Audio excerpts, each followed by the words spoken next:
1817 കോടി രൂപ ബഡ്ജറ്റിൽ ഒരുങ്ങിയ ചിത്രം നേടിയത് 17,400 കോടി രൂപ.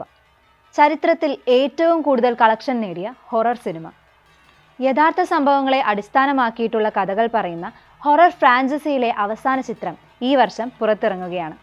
2013 പുറത്തിറങ്ങി പ്രേക്ഷകരെയും നിരൂപകരെയും ഒരേപോലെ കീഴടക്കിയ ഹൊറർ ചിത്രം. 1817 കോടി രൂപ ബഡ്ജറ്റിൽ നിർമ്മിച്ച ഈ ചിത്രം ലോകമെമ്പാടുമായി 17,400 കോടി രൂപയാണ് കളക്ഷൻ നേടിയത്. ആദ്യ ഭാഗത്തിന്റെ വിജയം കാരണം അതേ ടീം പല സീരീസുകളായി ഹൊറർ സിനിമകൾ നിർമ്മിക്കാൻ ആരംഭിച്ചു.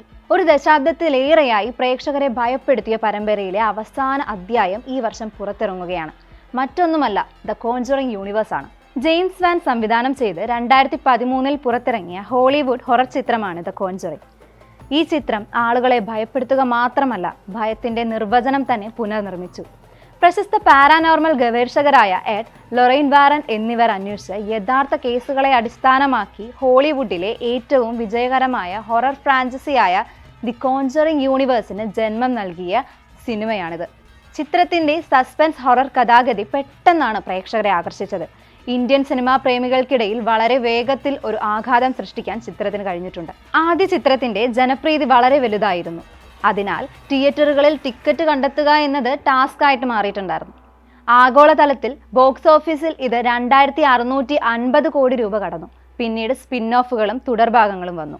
തുടർന്ന് ഈ ചിത്രത്തിന്റെ തുടർച്ചയായ അനബെല്ലെ 2014 പുറത്തിറങ്ങി. The conjuring 2 2016 Annabelle creation 2017 the nun 2018 Annabelle comes home എന്ന ചിത്രം 2019 പുറത്തിറങ്ങിയത്.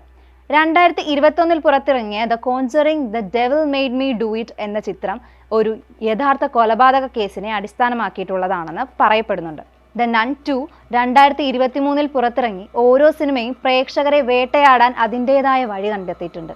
ഫ്രാഞ്ചൈസിയുടെ വമ്പിച്ച വരുമാനം വർദ്ധിക്കുകയും അതിൻ്റെ ആരാധക പദവി ഉറപ്പാക്കുകയും ചെയ്തു. എന്തുകൊണ്ടാണ് ഈ ചിത്രങ്ങൾ വിജയിച്ചതെന്ന് ചിന്തിച്ചിട്ടുണ്ടോ നിങ്ങൾ? യഥാർത്ഥ സംഭവങ്ങളെ അടിസ്ഥാനമാക്കിയിട്ടുള്ള കഥകൾ ഭീകരതയ്ക്ക് ഒരു പുതിയ ആക്കം നൽകിയിട്ടുണ്ട്.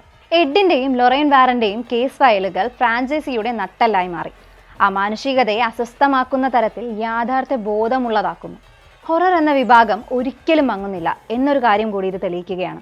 ദ കോൺജറിംഗ് യൂണിവേഴ്സ് ഭയത്തെ എക്കാലത്തെക്കാളും ശക്തമാക്കി. തലമുറകളെ ഭയപ്പെടുത്തുകയും ബോക്സ് ഓഫീസിൽ മാനദണ്ഡങ്ങൾ മാറ്റുകയും ചെയ്തു.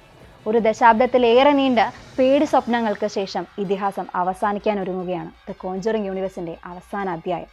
ഈ വർഷം അവസാനം പുറത്തിറങ്ങും.